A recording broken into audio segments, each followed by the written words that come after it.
ఆదిత్యాది నవగ్రహాలు. నవగ్రహాలు ప్రతి ఒక్కరి జీవితంలో చాలా కీలకమైనటువంటి ఫలితాలనిస్తాయి. హ్మ్. ఒక్కొక్క గ్రహము ఒక్కొక్క రకంగా ఫలితాలిస్తాయి. అయితే సూర్యగ్రహమేమో సంవత్సరములో 3 నెలలు అనుగ్రహిస్తాడు. అంటే 90 రోజులు. హ్మ్. ఓ నెల, నెల, నెల అట్లా అనుగ్రహిస్తాడు. చంద్రుడేమో ఒక నెలలో 18 రోజులు యోగిస్తాడు. నెలలో 18 రోజులు మనకి అనుకూలంగా ఉంటాడు. హ్మ్. మిగతా 12 రోజులు మనం నేర్పిస్తాడు చంద్రుడు. అందుకే ఈ 3 ఫ్లక్చుయేషన్స్ అంటే చంద్రుడు మనస్సు కాబట్టి. అదే కుజగ్రహం అనుకోండి, కుజుడు, బుధుడు, శుక్రుడు, ఈ 3 గ్రహాలు ఏవైతే ఉంటాయో సంవత్సరంలో 120 రోజులు యోగిస్తాయి మనకి. కుజుడు కానీ, బుధుడు కానీ, శుక్రుడు కానీ 120 రోజులు మనని అనుగ్రహిస్తారు. మిగతా రోజుల్లో ఏడిపిస్తారు. సో ఈ 5 గ్రహాలు పక్కన పెడితే 2 గ్రహాలు కీలకమైనవి. ఇవి ఏమిటంటే కనుక గురుగ్రహము, శనిగ్రహము. గురువేమో 12 సంవత్సరాలకి ఒకసారి మాత్రమే, 12 సంవత్సరాల్లో కేవలం 5 సంవత్సరాలు మాత్రమే అదృష్టాన్ని ఇస్తారు. 12 సంవత్సరాల్లో అదృష్టాన్ని, అది కూడా అదృష్టం డిఫరెంట్ మోడ్లో ఇస్తారు, అన్నీ ఒకే మోడ్లో ఇవ్వరు. గురుగ్రహం 2వ స్థానంలో ఉంటేనేమో ధనాన్ని ఇస్తాడు. అదే 5వ స్థానంకి వస్తే జ్ఞానము, self confidence, self motivational and వ్యక్తిగతమైనటువంటి సమర్థతను ప్రసాదిస్తాడు. ఇది 5th ప్లేస్కి వస్తే. 7th ప్లేస్కి వస్తే family life, marital life, హ్యాపీఫుల్ life and సుఖాలు, భోగాలు ఇవన్నీ కూడా సెటిల్మెంట్ చేస్తాడు. అదే 9వ స్థానంకి వస్తే అదృష్టాన్ని ఇస్తాడు. ఇంకా అన్ఎక్స్పెక్టెడ్ థింగ్స్ జరిగిపోతాయి జీవితంలో. అదృష్టం అంటే అసలు లైఫ్లో నువ్వు ఎక్స్పెక్ట్ చేయని రేంజ్ కూడా వెళ్ళిపోవచ్చు 9వ స్థానం గురువు వస్తే. అట్లాగే 11వ స్థానం గురువు వచ్చాడనుకో విపరీతమైన లాభం కలిగిస్తాడు. 2వ స్థానంలో వస్తే ధనం ఇస్తాడు, డబ్బులు ఇస్తాడు. కాబట్టి ఈ 5 రకాలుగా గురువు యోగిస్తాడు. కానీ ఏది ఇచ్చినా 12 సంవత్సరాలకు ఒకసారి ఇస్తాడు. డబ్బులు ఇచ్చేది ఉంటే 12 సంవత్సరాలకు ఒకసారి డబ్బులు ఇస్తాడు. అది ఎవరికి ఈ సంవత్సరం అంటే ఈ 2025కి ఎవరికి అంటే వృషభ రాశి వారికి డబ్బులు ఇచ్చేస్తాడు, ఫుల్ డబ్బులు వస్తాయి వృషభ రాశి వారికి. ధనయోగ ప్రాప్తి ఉంటుంది. అదే లాభాలు ఇంకా అన్ని రకాలుగా ఆల్రౌండ్ 5 రకాల లాభాలు ఒక రేంజ్లో ఉంటే ఇస్తాడు. అదేంటి ఏకాదశ స్థానంలో, అది ఎవరికి అనంటే సింహరాశి వారికి 2025. అంటే అన్ని రకాల బెనిఫిట్స్ ఇస్తాడు. 11 ఇంట్లో వచ్చాడు కాబట్టి అన్ని బెనిఫిట్స్.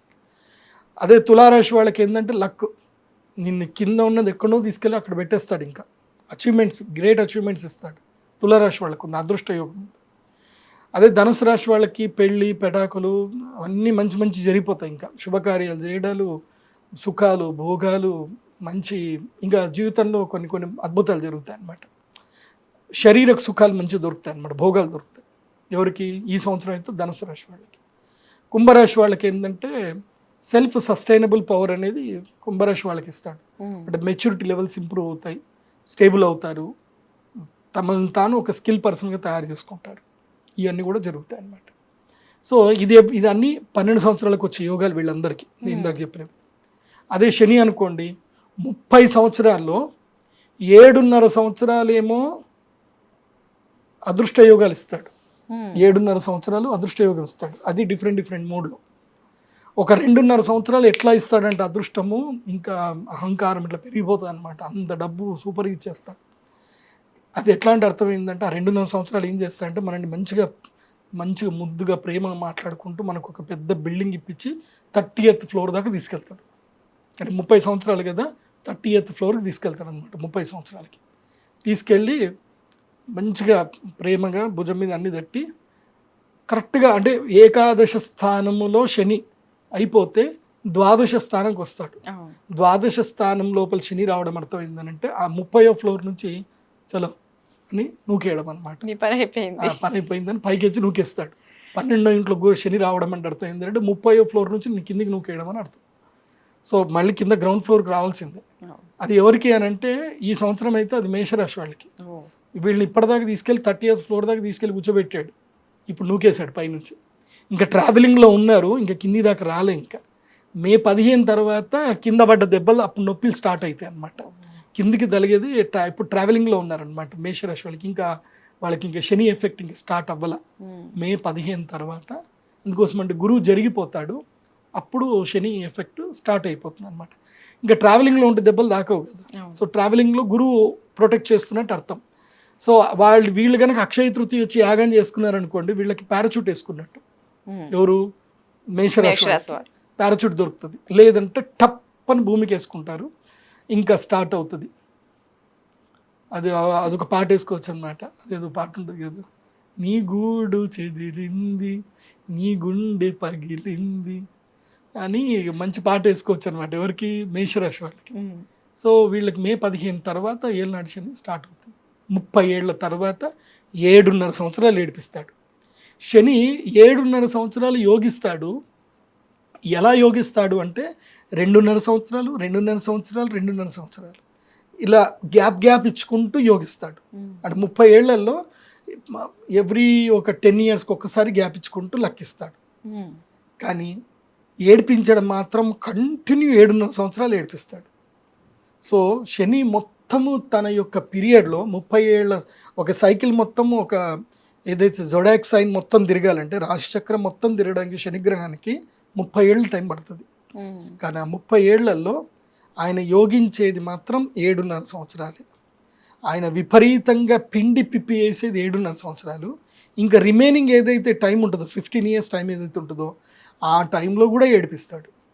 సో ఏడిపించే గ్రహము శనిగ్రహమే. కాకపోతే నిన్ను కరెక్ట్ రైట్ ఇయర్స్ వేలో కూర్చోబెడతాడు.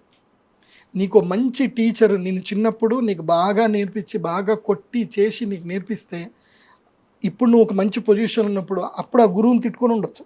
కానీ ఒక మంచి పొజిషన్ వచ్చిన తర్వాత ఈజ్ మై రైట్ గురువురా, ఆ రోజు ఆయన నన్ను భర్త పెట్టి కొట్టకపోయి ఉంటే ఇవాళ నేను ఈ పొజిషన్ ఉండకపోతుండే. అప్పుడు ఆయన ఫార్మల్స్ నాకు గట్టిగా నేర్పించింది కాబట్టి వాళ్ళు నేను ఈ పొజిషన్ ఉన్నా అని చెప్పుకునేది ఎవరు అంటే శనిగ్రహమే.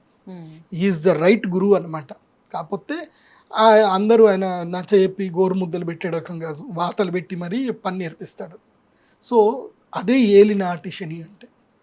ఏలినాటి శని 3 రకాలు ఉంటుంది. ఒకటి నెత్తి మీద శని ఉంటాడు. 12వ స్థానంకి వస్తే శని నెత్తి మీదకి వచ్చినట్లు లెక్క. శని నెత్తి మీదకి వచ్చాడు అంటే అర్థం ఏంటంటే అహంకారం పెరిగిపోతుంది, కోపం వస్తుంది, అత్యాశ పెరుగుతుంది, లిటిగేషన్ ల్యాండ్లు కొంటారు, సెటిల్మెంట్స్ వేసుకుందామనుకుంటారు, ఏదో చేస్తామంటారు. తీరాను అగ్రిమెంట్ చేసుకొని సేల్ డీడ్ చేసుకున్నాక వాడు వస్తాడు. మధ్య ఒకటి జరిగింది, వాళ్ళు దుర్మార్గులు మొత్తం అంతా గ్యాంగే. అది ఏం చేస్తారు, ఒక మంచి ల్యాండ్ చూపిస్తారు, అమ్మేస్తారు ల్యాండ్, సేల్ డీడ్ అయిపోతుంది, డబ్బులు తీసుకుంటారు. వీళ్ళు మొత్తం ప్రీ ప్లాన్గా ఉంటారు. ఆల్రెడీ వాడికి అగ్రిమెంట్ చేసి ఇస్తారు ఎవడికో, వాడి ఫ్రెండ్కే. వీడు మొత్తం కొనుక్కున్నాక వీడు డబ్బులు తీసుకున్నాక 15 రోజులకు వస్తాడు వాడు. వీడు ఇంకెందుకు కొనుక్కున్నా ఇట్లా అని అనుకునేసరికి వాడు ఏదైనా పని చేస్తాడా, ఇంక దాని మీద ఇంకే పెట్టుబడి పెడతాడా అని చూసినప్పుడు అప్పుడు వాడు వస్తాడు, నేను అగ్రిమెంట్ చేసుకున్నా అని చెప్పి వాడు కేసు ఇస్తాడు వీడి మీద. వీడు ఆల్రెడీ నాకు అగ్రిమెంట్ చేసి నీకు ఎట్లా అమ్ముతాడు అంటాడు. కథం, బాయ్ బాయ్, ఇంకా అయిపోయి. ఇక వాడు ఏడ్చుకుంటూ కూర్చోవాలి. ఇంకా అయితే వీడికి సెటిల్మెంట్కి వీడు డబ్బులు ఇవ్వాలి, లేకపోతే కేసు నడుస్తూ ఉంటుంది. ఇక తేలదు, ఇంకా లైఫ్ అయిపోద్ది, జీవితం అయిపోతుంది. సో ఈ విషయంలో భారతదేశంలో చట్టాలు చాలా మారాలి. అట్లా మారకపోతే కష్టం. కానీ ఇట్లా ఉంటాయి. ఈ ఏడాదికించి ఇరుకులు పడతారబ్బా ఎవరు? ఏలినాటి శని బిగినింగ్ అయింది అని అంటే 2.5 సంవత్సరాలు ఉన్నాయన్నీ పోగొట్టేస్తాడు. పోగొట్టి ఇంకేం లేదు, ఇంకా ఏడవడానికి కన్నీళ్ళు తప్ప ఇంకేం ఉండవు అక్కడ. భార్య పిల్లల్ని దూరం చేస్తాడు. భార్య తనంతానే దూరం చేసుకునేటట్టు కూడా చేస్తాడు. భార్య మీద అనుమానం స్టార్ట్ అవుతుంది. అది భర్త మీదైనా భార్య మీదైనా. మా ఆయన ఎవరితోటో బాగా మాట్లాడుతున్నాడు రాత్రి, అవి స్టార్ట్ అయిపోతుంది. ఇంకా ఆడ మాట్లాడేది ఉండదు, ఆడ ఏముండదు ఆడ. కాకపోతే అనుమానం స్టార్ట్ అవుతుంది. ఎవరు ఆవిడ? ఎవరు? దాదాపు మగవాళ్ళ జీవితంలో 100కి 90% మగవాళ్ళ జీవితంలో ఇదో క్వశ్చన్ ఉంటుంది, ఎవరు ఆవిడ? ఆవిడ ఎవరో ఎవరికి పాపం వాళ్ళకు కూడా తెలియదు. ఆ 90లో 80 మందికి తెలియదు ఆవిడ ఎవరు, వాళ్ళకి తెలియదు. కానీ ఆవిడ ఎవరు ఆవిడ? ఆవిడ ఎవరో పాపం వీళ్ళకి తెలియదు, ఆవిడకి తెలియదు. కానీ ఆవిడ అనే మాత్రం ఉంటుంది. ఫోన్లో మాట్లాడుతుంది ఆవిడ, మెసేజ్లు చేస్తుంది, ఆవిడ ఎవరో మాత్రం తెలియదు, పాపం వాళ్ళకు కూడా తెలియదు. సో ఈ ఆవిడ అనేది వచ్చి వాళ్ళ జీవితం మొత్తం ఆవిరైపోతుంది. కాబట్టి ఇది ఏలినాటి శనిలో జరిగేటువంటి ఫస్ట్ ఇంపాక్ట్. 2.5 సంవత్సరం జరిగే ఫస్ట్ ఇంపాక్ట్స్ అన్ని ఇట్లనే ఉంటాయి. అనుమానం రావడము, కుటుంబం కలహాలు రావడము, అన్నదమ్ముల మధ్యన వైరం రావడము, ఉద్యోగాలు పోవడం, ఇట్లా జరుగుతాయి. ఇంకా రిమైనింగ్ 2.5 సంవత్సరాలు ఉంటుంది. అప్పుడు ఉంటుంది ఎవరికి ఫోన్ చేసినా సరే నీ ఫోన్ లిఫ్ట్ చేయాలంటే భయపడతారు ఇంకా వాళ్ళు. వీడికి ఏదో వచ్చిందిరా, వీడు ఫోన్ చేస్తున్నాడు, వీడు డబ్బులు అడుగుతాడు, వాడికి ఫోన్ చేస్తే లిఫ్ట్ చేయకరా మామ అని చెప్పుకుంటారు. ఇంకా ఫోన్ లిఫ్ట్ చేయరు ఎవరు, చుట్టాలు పెళ్ళిళ్ళకి పిలవరు, దేనికి ఇది రాదుగా. అప్పుడు ఏమైపోతాయంటే నీ వాళ్ళు ఎవరు, నీకు కాని వాళ్ళు ఎవరు తెలిసిపోతుంది. ఇప్పుడు కష్ట సమయంలో మిత్రుణ్ణి భార్యని పరీక్షించాలట. డబ్బు లేనప్పుడు మిత్రుణ్ణి భార్యని పరీక్షించాలట. నీ దగ్గర డబ్బు లేదనుకో, భార్య కూడా నీతో ఉండదు, వెళ్ళిపోతుంది. వీడి జీవితాన్ని ఇంకా వీడు బాగుపడడు, వీడి ఇంతే, వీడితో ఉంటే నా జీవితం మొత్తం నాశనం అయినట్టే అని వెళ్ళిపోతారు. కామన్గా ఏంటంటే ఇంకా వీడితో నాకు సుఖం లేదనుకొని కొంతమంది ఉండరు, ప్రాక్టికల్గా ఆలోచించుకొని పోతారు. కానీ కొంతమంది జీవితంలో ఏం జరుగుతుందంటే అట్లాంటి మూమెంట్లో పోయిన తర్వాత, ఏళ్ళనాటి శని పోయిన తర్వాత వాడికి అదృష్టం వస్తుంది. వాడు పొజిషన్కి వెళ్ళిపోయి వాడు కోట్లు సంపాదిస్తాడు కదా, అప్పుడు ఏడ్చుకుంటూ కూర్చుంటుంది వీడిని మిస్ చేసుకున్నా కదా అని. అట్లాంటివి ఈ సంవత్సరంలో ఇది మిడిల్ గ్యాప్లో 2.5 సంవత్సరాలు జరుగుతాయి. ఆ టైంలో కంట్రోల్ చేసుకోవాలి. మిత్రుల్ని శత్రువులు ఎవరు అనేది మనకు తెలిసిపోతుంది. ఇక్కడ ఏంటంటే శని మనకి మొత్తం నేర్పించేస్తాడు, ప్రపంచాన్ని 2 చేసేస్తాడు. చూడండి, గెలిచినప్పుడు నువ్వెవరో ప్రపంచానికి పరిచయం అవుతావు, కానీ నువ్వు ఓడిపోతే నీకు ప్రపంచం పరిచయం అవుతుంది. సో ఓటమి ద్వారా నీకు ప్రపంచం ఏంటో నేర్పించేస్తాడు శని. అప్పుడు తెలుసుకొని మిగతా 2.5 సంవత్సరం లోపల డెవలప్ అవుతాడు, సెల్ఫ్ సస్టైన్ డెవలప్ అవుతాడు, మనిషి స్ట్రాంగ్ అవుతాడు. ఇంకా అప్పుడు నేర్చుకుంటాడు, నో చెప్పడం నేర్చుకుంటాడు జీవితంలో. నో అని చెప్పడం నేర్చుకుంటాడు, దేనికి అవసరమో దానికి ఎస్ అని చెప్పడం నేర్చుకుంటాడు. సో ఏది వదిలిపెట్టాలి, ఏది పట్టుకోవాలి, ఏది వదిలిపెట్టాలి, ఇదంతా ఏళ్ళనాటి శనినాక తెలుస్తుంది. మంచి గుణపాఠాలు నేర్పిస్తాడు. అన్ని గుణపాలు దింపి మరీ గుణపాఠం నేర్పిస్తాడు, మామూలుగా నేర్పిబడు. నా లైఫ్లో నాకు ఏలినాటి శని నేర్పించిన గుణపాఠాలు నేను చాలా నేర్చుకున్నా. మా నాన్నగారు చనిపోయినప్పుడు ఒక్కళ్ళు కూడా, అంటే మా నాన్న చాలా మందికి జ్యోతిష్యం చెప్పారు. Is the famous personality. ఎవడింట్లో పిల్లలు తప్పిపోయినా, ఎవడింట్లో గోదలు తప్పిపోయినా, ఏది ఇంక కష్టం వచ్చినా మా నాన్న దగ్గరికి వచ్చేటాడు. మా ఇంట్లో నిజామాబాద్లో అశోక్ వీధిలో పెద్ద లైన్ ఉండేది, అక్కడ చాయ్ దుకాణం ఉండేది, అన్ని వాళ్ళందరూ బతికేటోళ్ళు, మా నాన్న పేరు చెప్పుకొని బతికేటోళ్ళు. ఎందుకోసం అంటే జనాలు అట్లా లైన్ కట్టేటోళ్ళు, అంత రష్ ఉండేది. మేము ఫీజులు ఏముండేది కాదు, ఎవడు ఇష్టం వచ్చింది వాడు 10 రూపాయలు 5 రూపాయలు పంచాంగం మీద పెట్టేటోళ్ళు. నా లైఫ్లో మా నాన్న పక్కన నేను కూర్చున్నట్టు జ్యోతిష్యం చెప్పి చూస్తుండే, ఎవడు ఎంత పెడతాడు అని చూసేవాడు. ఎందుకోసం అంటే నేను కూడా ఎత్తుకుపోయేటోండి అనమాట మధ్యలో. సో 5 రూపాయలు 10 రూపాయలే, 100 రూపాయలు పెట్టేటోళ్ళు ఉండరు అసలు. అప్పట్లో 100 రూపాయలు అనేది ఎక్కువ, 100 రూపాయలు 500 ఎవరు పెట్టేదే కాదు, 10 రూపాయలు 20 రూపాయలు. కానీ మా నాన్న డబ్బులు చూసేవాడు కాదు, వాడు పేదవాడు, వాడి కష్టం చూసేవాడు మా నాన్న. కానీ మా నాన్నకి ఎప్పుడైతే హార్ట్ అటాక్ వచ్చి ఆయన బెడ్ మీద పడ్డారో, అప్పుడు నా దగ్గర డబ్బులు లేవు, మా అన్న దగ్గర డబ్బులు లేవు, మేము మా నాన్నకి ట్రీట్మెంట్ కూడా చేసుకోలేకపోయినాము, అంత సిచ్యువేషన్ వచ్చింది మాకు. కానీ ఎవడు డబ్బులు ఇవ్వలా, ఎవడు డబ్బులు ఇస్తాడా, ఎవడు మంచిగా ఉన్నాడా, ఏం కథని ఎవడు అడగలే మమ్మల్ని. ఎందుకోసం అంటే డబ్బు ఎవడు అడగడు, ఎవడు అవసరానికి ఎవడు డబ్బు ఇవ్వడు. డబ్బు నీకు నువ్వే సంపాదించుకోవాలి, నీ దగ్గర దాచిపెట్టుకోవాలి. నీకు కష్టం వచ్చింది అని నువ్వు చేయి చాపితే నీకు ఎవడు డబ్బు ఇవ్వడు, గుర్తుపెట్టుకో. నీ కష్టానికి నువ్వే బాధ్యుడివి, కాబట్టి నీ సంపాదన నువ్వే పెట్టుకోవాలి. నీకు కష్టం వస్తే డబ్బు, నువ్వు ఎంత మంచి పనులు చేసినా అవసరానికి డబ్బులు నీకు ఎవడు ఇవ్వడు. ఎందుకోసం అంటే త్రివిక్రమ్ శ్రీనివాస్ తన లైఫ్లో కరెక్ట్ డైలాగులు చెప్తాడు. అదొక సినిమా డైలాగ్ ఉంటుంది, పట్టుకోవడం గొప్పన విడిపోవడం గొప్పన, ఇవన్నీ కథలు చెప్తాడు. చెప్పిన తర్వాత అందరు చప్పట్లు కొట్టిన తర్వాత లాస్ట్కి ఒక పంచ్ డైలాగ్ ఇస్తాడు. ఎవరు? రాజేంద్ర ప్రసాద్. చెప్తే ఈ అబ్బాయి ఎవడు బాగా చెప్తున్నాడంటే, పురాణం ఎంత బాగా చెప్పినా పళ్ళెంలో 10 రూపాయలే ఇస్తారు, క్లియర్గా చెప్పేశాడు అంతే. నువ్వు ఎన్ని మంచి మాటలు చెప్పినా ఎంత చేసినా నీకు క్లాప్స్ కొడతారు తప్ప, నీకు కష్టం వచ్చిందని నీ ఇంటికి వచ్చి నీకు ఎవడు హెల్ప్ చేయడు. ఇప్పుడు నాకు కూడా కష్టం వచ్చింది, కష్టం వచ్చినప్పుడు నాకు ఎవడు రాలేదు నా దగ్గరికి, నా డబ్బే నన్ను కాపాడింది, నా సెల్ఫ్ సస్టైనబిలిటీ, నా నాలెడ్జే నన్ను కాపాడింది. కాబట్టి ఏలినాటి శనిలో మిమ్మల్ని మీరు ప్రొటెక్ట్ చేసుకోవాల్సింది ఒకటే, మీ యొక్క సెల్ఫ్ సస్టైనబిలిటీ మీరు కాపాడుకోవాలి. అండ్ బీ పేషెంట్, ఓపిక్గా ఉండాలి. ఓకే, ఎనిమిటీ పెంచుకోవద్దు. ఏలినాటి శనిలో ఏంటి, ఎనిమిటీ పెంచుకోవద్దు, ఎక్స్క్యూజ్ చేసుకుంటూ వెళ్ళిపోవాలి, మూవ్ ఆన్ అవ్వాలి, నేర్చుకోవాలి. ఏలినాటి శనిలో ఏం చేయాలి, మూవ్ ఆన్ అవ్వడం నేర్చుకోవాలి. అక్కడనే ఇరుక్కుపోకూడదు, అదే గతంలో అక్కడనే ఇరుక్కుపోకూడదు, మూవ్ ఆన్ అవ్వడం నేర్చుకోవాలి. నేను ఈ 5 ప్రిన్సిపల్స్ చెప్తాను ఏలినాటి శని వాళ్ళకి, ఎవరెవరికి ఈ 2025లో ఈ కుంభరాశి, మీనరాశి, మేషరాశి వాళ్ళకి అదేవిధంగా అష్టమ శని ఉన్నటువంటి సింహరాశి వాళ్ళకి, సప్తమ శని ఉండే కన్యా రాశి వాళ్ళకి, అదేవిధంగా అర్ధాష్టమ శని ఉండే ధనుసు రాశి వాళ్ళకి, వీళ్ళందరికీ ఈ 5 ప్రిన్సిపల్స్ చెప్తాను ఈ సంవత్సరంలో. ఈ ఫాలో అవ్వాలి. మిగతా అందరూ కూడా ఫాలో అవ్వచ్చు, కానీ ఇప్పుడు వీళ్ళు ఎక్స్పీరియన్స్ చేస్తున్నారు కాబట్టి 5 ప్రిన్సిపల్స్ ఫాలో అవ్వండి. ఫస్ట్ ఒకటి ఫర్గెట్. ఫస్ట్ ఒకటి నేర్చుకోవాల్సింది ఏంటంటే ఫర్గెట్. గతం మర్చిపోండి. ఏవైనా మీకు ఇన్సిడెంట్ జరిగాయి, దుఃఖాలు జరిగాయి, అవన్నీ కూడా మర్చిపోండి. ఫర్గెట్. Next forgive.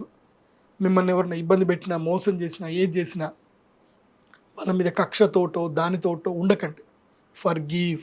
వాళ్ళని అక్కడ వదిలేసేయండి, ఫర్గివ్ చేసేసేయండి. అంతే. Next move on. ముందుకు వెళ్ళిపోండి, ఆగొద్దు. Don't stop, move on. Continue వెళ్తానే ఉండాలి. Don't stop your self.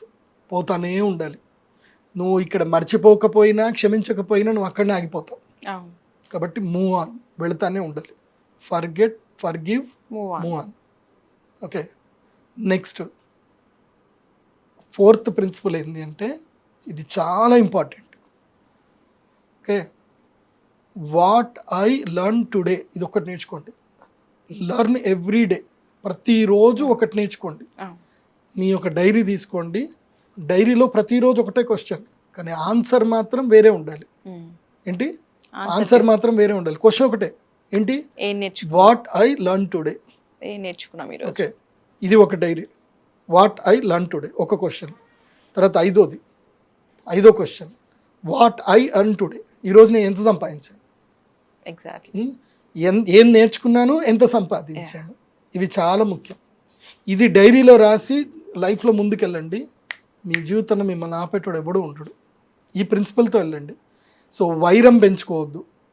ఏలినాటిషన్లో ఉన్నదానికి వైరం పెంచుకోవద్దు. వైరం పెంచుకొని కోపం పెంచుకున్నాక అది నిన్ను కాల్చేస్తుంది. నువ్వు ఎవరినో ద్వేషిస్తుంటే వాడికి ఏం ఒరగదు, అది నిన్నే కాల్చేస్తుంది, నిన్ను నాశనం చేస్తుంది, నిన్ను ముందుకు ఎదగనివ్వదు.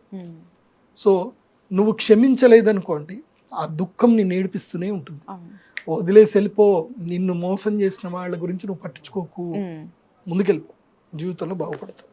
ఇది ఏలినాటి శని వాళ్ళు ఉండేవాళ్ళు తప్పకుండా నేర్చుకోవాలి. ఇది నేను జనరల్గా చెప్తుంది. మోస్ట్ ఇంపార్టెంట్ థింగ్ ఏం తెలుసా, ఏలినాటి శనిలో చేయాల్సింది ఏంటంటే, మీకు గోరఖ్పూర్ గీతా ప్రెస్ దాంట్లో వెళ్తే మీకు పుస్తకం దొరుకుతుంది. ఇది ఏంటి అంటే హనుమాన్ చాలీసా. చిన్న పుస్తకం దొరుకుతుంది. ఏంటి? చిన్న పుస్తకం దొరుకుతుంది. అదొక పుస్తకం. రెండో పుస్తకం దొరుకుతుంది. సరే, హనుమాన్ చాలీసా చెప్తాను. సో గోరఖ్పూర్ గీతా ప్రెస్లో హనుమాన్ చాలీసా బుక్ దొరుకుతుంది. అది ఎప్పుడు మీ జేబులో ఉండాలి. పొద్దున్న లేచిన టైం దొరికినా, ఏ టైం దొరికినా హనుమాన్ చాలీసా చదువుతూనే ఉండాలి. జయ హనుమాన్ జ్ఞాన గుణ సాగర, జయ కపీశతి లోకవు జాగర, రామదూత తులిత బలధామ, అంజని పుత్ర పవన సుతనామ, మహావీర విక్రమ బజరంగి,